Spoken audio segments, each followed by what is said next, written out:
24 তারিখ সকালবেলা আমি হসপিটাল থেকে রিলিজ নিয়ে বাসায় এসে শরীর অনেক দুর্বল ছিল। তখন আমি ওষুধ খেয়ে ঘুমের ট্যাবলেট খেয়ে ঘুমাইতেছি। হঠাৎ করে রাত্রেবেলা উঠে দেখতেছি কি আমার আম্মু কান্নাকাটি করতেছে, রুম ভর্তি পুলিশ আর আর্মি।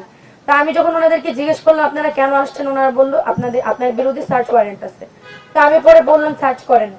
ওনারা লবণের প্যাকেট খুলে 50 কোটি টাকা খোঁজে, ওনারা বিছনার চাদর উঠায় 50 কোটি টাকা খোঁজে। যাই হোক, পরে আমাকে ওনারা নিয়ে গেল, তখন প্রায় রাত 2টা বাজে। নিয়ে যাওয়ার পরে যখন থানায় আমাকে হস্তান্তর করা হলো, আমি টঙ্গী পূর্ব থানায় আমাকে নিয়ে যাওয়া হয়েছিল। যদি আমার মামলাটা কালিয়াকৈর থানায়, টঙ্গী পূর্ব থানায় যখন নিছে, যে পুলিশগুলা আমাকে দেখে সবসময় আপু বলে সম্মান করত, তাদেরকে একবার রিকোয়েস্ট করছিলাম পা পর্যন্ত ধরে যে আমাকে জেলের ভিতরে রাখেন না, আমাকে একটু বাইরে বসান, এই জেলের ভিতরে রাখলে আমি মরে যাব। জেলের অবস্থা এত খারাপ ছিল। ওনারা আমাকে যে ব্যবহারটা করছে আমার সাথে, যাই হোক এই বিষয়ে বাদই দিই। তারপর যখন আমাকে কোর্টে নেওয়া হইলো, আমার আম্মু এমন একজন মানুষ, সে মানে বাড়ি থেকে বাজার পর্যন্ত চিনে না। আমার বাবা জামাতে গেছে 4 মাসের জন্য, আমার মার পাশে কেউ ছিল না। আমার মা সবার দাঁড়ে দাঁড়ে ঘুরছে কিভাবে আমার মেয়েকে বের করব, কোন ইকুল ধরবো, কিভাবে কি করব। 3 দিন পর দেবদূতের মতো অপু ভাই আসছে, গাজীপুরের আহ্বায়ক, অনেকেই আসছে, অপু ভাই, রাশেদ ভাই, রুদ্র ভাই, মহিন ভাই, মসিন ভাই, তাদেরকে আন্তরিকভাবে ধন্যবাদ, তারা আমাকে অনেক হেল্প করছে। কিন্তু আমি 11 দিন জেলে থাকায় যে পরিমাণ নির্যাতিত হয়েছি, আমার রিমান্ড 2বার হয়েছিল। প্রথম যখন আমি বৃহস্পতিবার মহিলা গাজীপুর জেলা কারাগারে যাই, রবিবার আমার জামিন দেওয়া হয় ম্যাজিস্ট্রেট কোর্টে। তখন ওইখান থেকে জামিন নামঞ্জুর করে রিমান্ড দেওয়া হয় আমাকে। ওই রিমান্ড শেষে যখন আমি কালকে পরশুদিন যখন কোর্টে যাই, তখন আমার মামলার যে আয়ু এসআই ফারুক, উনি আবার রিমান্ড চায় আমার। উনি এভাবে রিমান্ড চাওয়ার জন্য আমি ভাবছি এবার রিমান্ড হবে না, এবার আমার জামিনটা হয়ে যাবে, কারণ 12 তারিখে আমার এক্সাম। কিন্তু উনি রিমান্ড চাওয়ার পরে আমার উকিলরা বেশ কিছু প্রমাণ দেখায়, আমি আমার পক্ষে আমার যথেষ্ট নির্দোষ হওয়ার প্রমাণ আছে। ম্যাজিস্ট্রেট যখন আয়োকে জিজ্ঞেস করে এজাহার নামা ছাড়া কি 1 নম্বর বিবাদীর পক্ষে আর বিপক্ষে কোনো প্রমাণ আছে, উনি আমার আয়ু বলে যে না, কোনো প্রমাণ নাই। আমার পক্ষে সমস্ত প্রমাণ যখন আমার উকিলরা ম্যাজিস্ট্রেট কাছে দেয়, ম্যাজিস্ট্রেট তাও আমার 2 দিনের রিমান্ড মঞ্জুর করে। আমার রিমান্ড মঞ্জুরে আমার কোনো কষ্ট ছিল না। আমার 12 তারিখে পরীক্ষা, সেই পরীক্ষাটা দেখানোর পরেও উনি আমার জামিন মঞ্জুর করে। তারপর আমার ভাইয়েরা ওইখানে যথেষ্ট আমার জন্য করছে, ওনারা না থাকলে হয়তো বা আমার রিমান্ড কখনোই এরকম না মঞ্জুর হয়ে জামিন হইতো না। ওনাদেরকে আন্তরিকভাবে অনেক ধন্যবাদ। কিন্তু আমার কথা হচ্ছে যে আমি কোনো রাজনৈতিক দলের না, আমি একদমই অরাজনৈতিক। আমি অরাজনৈতিক ভাবেই সবসময় আন্দোলন করছি, কখনো এনসিপিতেও ছিলাম না, আওয়ামী লীগ তো নাই।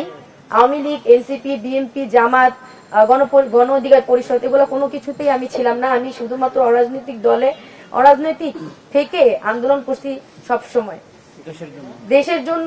এতটুকু করার পরেও আমাকে 11 দিন যে পরিমাণ নির্যাতন করা হয়েছে, আমার ফ্যামিলির সাথে আমি 1 মিনিটের জন্য কথা বলতে পারতাম না, আমার সাক্ষাৎ বন্ধ করে দেওয়া হইতে। আমি বাইরে কি হইতেছে, আমার মা কার কাছে যাইতেছে কিচ্ছু জানি না।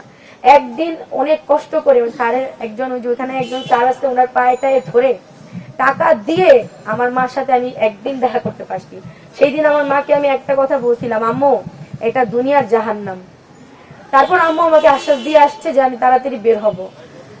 অনেক অনেক কষ্ট, আমি আসলে আমার জেলের অভিজ্ঞতাটা এখানে শেয়ার করলে হয়তো বা 2-3 ঘন্টা 11 দিনের অভিজ্ঞতা আমি শেয়ার করতে পারবো না। আর আমার শরীরের অবস্থাও খুবই খারাপ। আমি এখানে আসছি শুধুমাত্র আপনাদের প্রশ্নে কিছুটা উত্তর দেওয়ার জন্য। আমি কিছু জিনিস হাইলাইট করি। যখন দুর্জয় বাংলাদেশ প্রতিদিনের সাংবাদিক, যদিও বাংলাদেশ প্রতিদিন থেকে ওকে বের করে দেওয়া হয়েছে, এখন কালবেলার সাংবাদিক, কিন্তু যখন আমার সাথে মামলায় এরকম হয়েছিল তখন উনি বাংলাদেশ প্রতিদিনের সাংবাদিক ছিলেন। উনি প্রথমে আপোষনামা নিয়ে আসে আমাদের কাছে, যখন দেখে যে ওনার বিরুদ্ধে আমার কাছে সব প্রমাণ আছে, তখন উনি আপোষনামা, আমি ওনার বিরুদ্ধে একটা ধর্ষণ চেষ্টার মামলা লিখেছি, তার প্রমাণও আমাদের কাছে আছে। তখন উনি আপোষনামা নিয়ে আসে। আপোষনামা সাইন করি নেই, এটা অনেকের প্রশ্ন, কেন তাহারিমা আপোষনামায় সাইন করলো না? ওই আপোষনামায় কি লেখা ছিল আপনারা আদৌ জানেন? ওই আপোষনামায় লেখা ছিল আমি ওকে কিডন্যাপ করছি, কিডন্যাপ করে গাজীপুরে নিয়ে আসছি, মারধর করছি, এমনকি ওর বাইক এবং মোবাইল ফোন সবকিছু ছিনাই নিয়ে ওকে মানে টাকা পয়সা নিয়ে, কত টাকা লিখছে, 50,000 টাকা, 50,000 টাকা নিয়ে ওকে ছেড়ে দিচ্ছি। কিন্তু ওই মিডিয়াতে এসে বসে ওর থেকে 50 কোটি টাকা নিচ্ছি। ওই ফকিন্নির বাচ্চার কাছে 50 কোটি টাকা আসলো কিভাবে? ফকিন্নির বাচ্চা 50 কোটি টাকা, ওর অফিসার বাংলাদেশ প্রতিদিন অফিসারের কাছে 50 কোটি টাকা আসতো, গুনতে পারবে 50 কোটি টাকা? তারপর এই মামলায় আমাকে যখন আপোষনামায় এত কিছু লেখা, তখন আমি বলছি আপনারা যা যা লিখছেন তার একটাও আমি করি নাই, আমি আপোষনামায় কেন সাইন করব? ওখানে আমার সাথে আরো 3 জন, এই মামলার আসামি হচ্ছে মোট 4 জন। তার নাম্বার 1 নাম্বার বিবাদী আমি, প্রধান আসামি আমি, আমাকে বানানো হয়েছে। তো ওইখানে উনি উনি আমাকে 6টা ধারা দেওয়া হয়েছে। 6টা ধারার মধ্যে কি কি ধারা আপনারা শুনলে অবাক হবেন। মামলা বাণিজ্য, প্রতারণা, চাঁদাবাজি, মারধর, চুরি, এই ধারাগুলা কোনোটাই আমি কখনো করি নাই। কিন্তু উনি এইভাবে ধারাটা নেওয়ার ওই আয়ু, আমার মামলার যে আয়ু এসআই ফারুক, ওনাকে আসলে টাকা না দেওয়ার জন্যই উনি বারবার রিমান্ড চায় আমার। 2বার কোর্ট হলো, 2বারই আমার রিমান্ড দেওয়া হলো, রিমান্ড মঞ্জুরও হইলো। যেখানে আমাকে কোর্টে দেখানো হইলো যে আমার পরীক্ষার সামনে, এমনকি আমার বয়স 17 বছর, তাও 2বার আমার রিমান্ড মঞ্জুর হয়েছে কোর্ট থেকে। তারপর মামলার আয়ু স্বীকারোক্তি দিছে যে আমার মার কাছে বলছে উপর লেভেল থেকে চাপ আছে। আমি আসলে জানতে চাই উপর লেভেলের কে আমাকে, এটা আমাকে অনেক আগেও বলা হয়েছে যে ওই দুর্জয় যখন মামলা লিখাইতে যায় তখনও এই সেম কথাটা শুনছি, উপর লেভেলের আদেশ আছে। উপর লেভেলের আদেশ থেকে আমাকে মামলায় ফাঁসানো হয়েছে। অথচ যখন ম্যাজিস্ট্রেট জিজ্ঞেস করলো আমার আয়ুকে যে 1 নাম্বার বিবাদীর পক্ষে কোনো প্রমাণ, বিপক্ষে কোনো প্রমাণ আপনার কাছে আছে, উনি বলল না। তাহলে কেন আমার রিমান্ড মঞ্জুর হইলো? এই প্রশ্ন আমার এই ম্যাজিস্ট্রেটের কাছে। তারপর আমার যখন এভাবে যখন আমাকে কারাগারে রাখা হয়েছে, অনেক এই অভিজ্ঞতাগুলো আমি আপনাদের সাথে শেয়ার করব। আমি আসলে শারীরিক মানসিক দুইভাবে অনেক অসুস্থ হয়ে আছি। আমি আসলে এটাই বলবো যে আপনারা যদি ভিডিওগুলো একটু খেয়াল করেন, যে প্রমাণগুলো আমি ছাড়ছি নেটে, ও যদি, আচ্ছা আপনাদের কাছে আমার একটা প্রশ্ন, আপনারা তো এখানে সবাই সাংবাদিক, আপনারা ঢাকার সাংবাদিক, আপনারা যখন গাজীপুরে যাবেন অবশ্যই আপনার অফিসকে ইনফর্ম করবেন। তাহলে ও যদি আসলে নিউজের কথা বলে, আমি যদি ওকে নিউজের কথা বলে গাজীপুর নিয়ে যাই, ও কেন ওর অফিসকে ইনফর্ম করলো না? ও অফিসকে ইনফর্ম না করেও গেছে, এই জন্য বাংলাদেশ প্রতিদিন থেকে ওকে বের করে দিচ্ছে। এতটুকু সেন্স আপনাদের অবশ্যই আছে।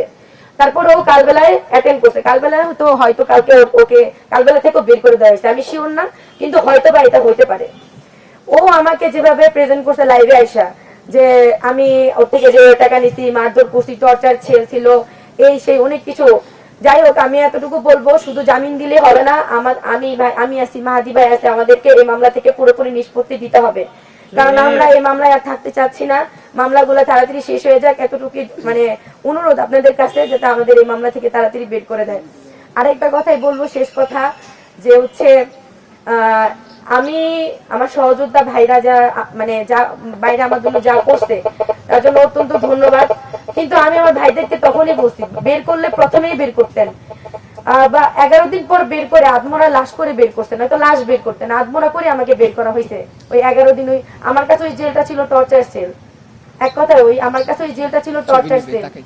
আমাকে যেভাবে মানে অত্যাচার করা হয়েছে, এটা যদি বর্ণনা আপনাদেরকে দিই তাহলে 2 ঘন্টা আমার বক্তৃতা শেষ হবে না। আর আমার বলার মতো মানে সিচুয়েশনও নাই। আমি এতটুকুই বলবো, আজ যে এত সাংবাদিক আসছে একটাবার আমাদের কথা শোনার জন্য, এই মামলা যখন চলে আমি সব সাংবাদিকের পায়ে ধরে বলছি, ভাই একটা নিউজ করেন যে কেন আপোষনামা নিয়ে আসলো। আপনাদের মনে কি প্রশ্ন জাগে নাই?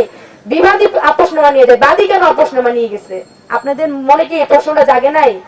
কেন আপনারা এখন আসছেন? আগে কেন আসছেন না? 11 দিন যখন জেলে ছিলাম, কোন সাংবাদিক কেন নিউজ করে নাই যে তাহারিমা কেন 11 দিন ধরে জেলে?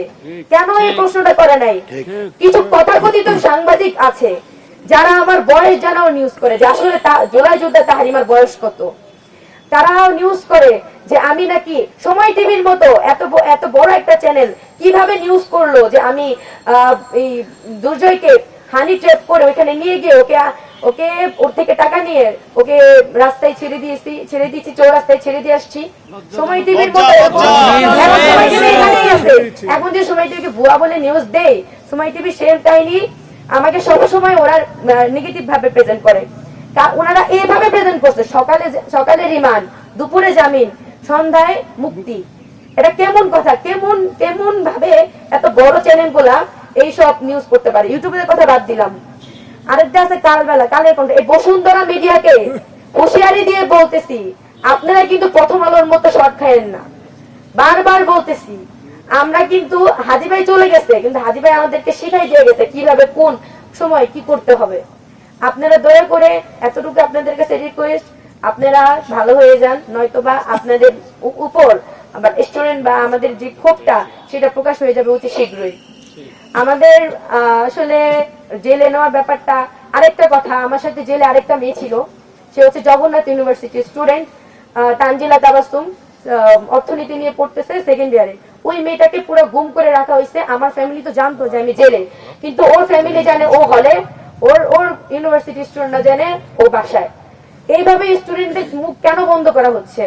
ওই মেয়েটাও সেম আমার মতো প্রতিবাদী কণ্ঠ ছিল, আমাদের মতো প্রতিবাদী কণ্ঠ ছিল। ওই মেয়েকে এইভাবে জেলে গুম করে রাখা হয়েছে, ওর ফ্যামিলিও জানে না, ওর ইউনিভার্সিটিও জানে না।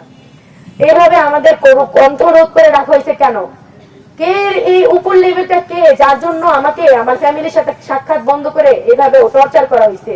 এই উপর লেভেলটা কে, যাকে তদন্ত রিপোর্ট ছাড়া কিভাবে মামলা লেখানো হয়, তদন্ত রিপোর্ট ছাড়া কিভাবে রিমান্ড দেওয়া হয়, 17 বছর হয়েও কেন রিমান্ড খাইতে হয়? এই প্রশ্নগুলো আমার থাকবে এই সরকারের কাছে। আর আরেকটাই কথা বলবো, আমার সহযোদ্ধা ভাইরা যথেষ্ট করছেন, তার ভিতর অন্যতম ছিল অপু ভাই, তারপর রাশেদ ভাই, আরো আরো অনেকেই ছিলেন যাদের নাম হয়তো বা আমি মানে মনে পড়তেছে না। আমি এমনি অনেক অসুস্থ, আপনারা যেহেতু দেখে আমার চেহারা দেখে অথবা আমার অঙ্গভঙ্গি দেখে বুঝতেছেন যে আমি আসলে এখানে আর বেশিক্ষণ থাকতে পারবো না। আমি অনেক অসুস্থ, আমি খুব কষ্টে আসছি আপনাদের কিছু কিছু প্রশ্নের উত্তর দেওয়ার জন্য। ইনশাআল্লাহ আল্লাহ আমি সুস্থ হয়ে গেলে আপনাদেরকে আমার জেলে কি কিভাবে টর্চার করা হয়েছিল, কে করছিল, সবকিছুই বলবো।